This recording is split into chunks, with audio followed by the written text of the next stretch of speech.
나를 드러내기 위한 기념비가 아니라 하나님께서 내 인생 가운데 행하신 그 일에 대한 기념비가 있어야 합니다. 숨겨질 수 없고 감춰질 수 없는 놀라운 은혜의 기념비가 우리 가운데 있어야 합니다. 그래서 우리의 후손들이 그 기념비를 바라보면서 하나님의 위대하심을 찬양하고 하나님의 신실하심을 찬양할 수 있어야 합니다. 우리가 살아온 삶에는 흔적이 남기 마련입니다. 그렇다면 지금 당신은 어떤 삶의 흔적을 남기고 있습니까? 후손들에게 하나님의 하나님 되심을 드러낼 수 있는 인생의 기념비를 세워가고 있습니까? 2021년 여러분들의 인생에, 여러분의 가정에 하나님께서 행하신 일로 말미암은 은혜의 기념비가 반드시 세워지기를 주님의 이름으로 축원합니다. 주신 말씀 마음에 새기면서 찬양하며 나갈까요? 주 여호와는 광대하시도다 찬양합니다. 주 여호와는 광대하시도다. 그 거룩한 하나님 성에서 찬양할지어다.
마음에 새기면서 함께 기도하기를 원합니다.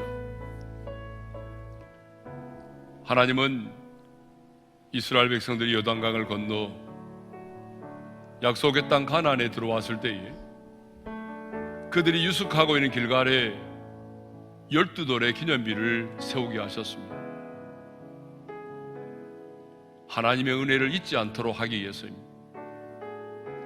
먼 훗날에 후손들이 물었을 때에 하나님의 은혜로 이 요단강을 건너왔다는 사실을 잊지 않도록 하기 위해서입니다. 하나님께서 우리에게 은혜를 베푸신 것은 나 홀로 간직하고 나 홀로 감사하며 내 인생의 끝남과 함께 끝내라고 주신 것이 아니에요. 하나님이 여러분에게 주신 그 놀라운 하나님의 은혜는 반드시 여러분의 자손들에게로 흘러가야 합니다. 그래서 우리의 자손 대대로 하나님의 은혜를 기억할 수 있어야 되는 거죠. 왜 하나님이 기념비를 세우게 하셨습니까? 하나님의 손의 강하심을 알게 해서 여호와를 경외하도록 하기 위함이라는 거죠. 여러분, 우리의 다음 세대가 여호와를 알지 못하는 다른 세대가 된다면 어떻게 여러분은 하나님 앞에 설 수가 있겠습니까? 우리는 우리의 다음 세대가 여호와를 알지 못하는 다른 세대가 되게 해서는 안 됩니다. 그러므로 우리는 우리의 가정 가운데 하나님께서 행하신 그 놀라운 은혜의 기념비가 반드시 세워져야 합니다. 그래야 우리의 자손들도 자자손손 여호와를 경외하는 삶을 살게 될 것입니다. 왜 하나님이 기념비를 세우게 하셨습니까? 가나안의 온 주민을 몰아내는 일에 있어서 영적인 재충전과 영적인 재무장을 위해서입니다. 여러분, 우리의 삶은 영적인 전쟁입니다. 죽는 날까지 우리는 전쟁을 해야 되는데 이 전쟁을 하는 데 있어서 우리에게 재충전과 재무장을 시켜주는 것이 무엇입니까? 바로 하나님의 은혜를 깨닫는 것이죠. 하나님의 은혜를 알고 하나님의 은혜를 깨달을 때에 우리는 세상이 감당할 수 없는 사람으로 살아가는 것입니다. 가장 강한 자가 되는 것입니다. 그래서 하나님, 2021년 내 인생 가운데, 내 가정 가운데 하나님께서 행하신 일로 말미암는 은혜의 기념비가 반드시 세워지기를 원합니다.